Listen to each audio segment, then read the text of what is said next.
Hello, my name is swissbianco. In this video I will talk about the older Victorinox Classic. This one has stag on it. It appears that it is factory made, I'm pretty sure. It's just a unique made item. Stag is a natural material, so each one of course looks a bit different. What we have as a base knife is a regular classic frame. We have on the bottom side two blades, the main blade and in this case the flat screwdriver with the nail file. Spring tension is really well too, has a good snap, and on the other side we have the scissor. The knife is in a pretty good condition. We see the thickness, because it uses stag, the thickness of the scale is always a bit different from the top side to the bottom. That is how that is, it's a natural product. And we also see the riveting is done in a unique way. We have here one rivet and there is one, they go all the way through.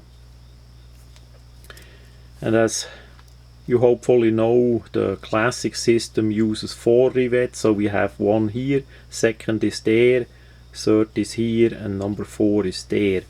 So they did do a system where they would rivet basically the spring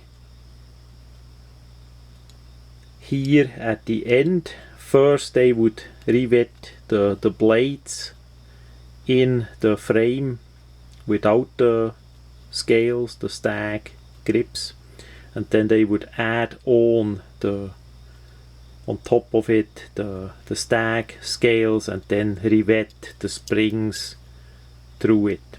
That is less of a trouble because the spring tension of course with the classic is relatively tiny. It's not that strong like with other knives. You would have way more trouble to rivet that back in that style with a bigger knife, bigger Swiss Army style knife. And then they did still grind a bit on the side. Most of it was done with the machine before, but on one side, yes, on one side they, I hope the camera see it, on one side from about here downwards and on top a little bit too, we see somebody did grind. Quite likely the stag was standing over a bit, that can happen. So there is a little bit of a flaw in the manufacturing quality, as they did then also grind down the liner of that knife. Optically it's not too bad. We just see it on the different finish of the liner material. To work with stag is always a problem. It's a natural material that can crack and each piece is different. It has voids in there, and it's always a problem. Also, since the embargo of the sambar stag from India, the apparently really good quality stuff is rather problematic to get in a quantity. Then you have to use a bit less quality of a material, maybe a European stag. I'm not sure what kind they did use on this one. I'm not an expert on natural materials like that. I'm just saying it's harder to work with. Also, anybody that did work with stag, and I did do that in the past a bit too for study, know that if you grind on that stuff, it really smells bad. Absolute terrible to work with it.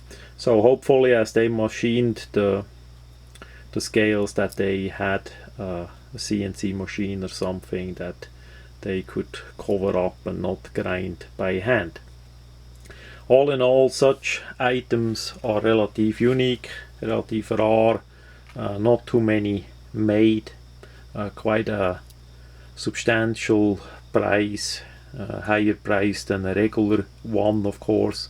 That is not only the material of the handle, but also the special revetting that is done on that piece, that makes it simply more labor intensive, way more labor intensive than a regular plastic scales that they simply gonna put on and finish.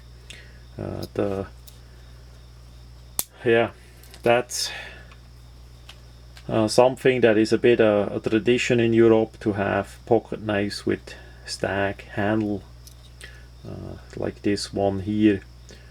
Many people collect that too, but quite likely back then in the older days that was more common and more easy to get in a quality than it is in our days, unfortunately. So that much about that unique classic in stag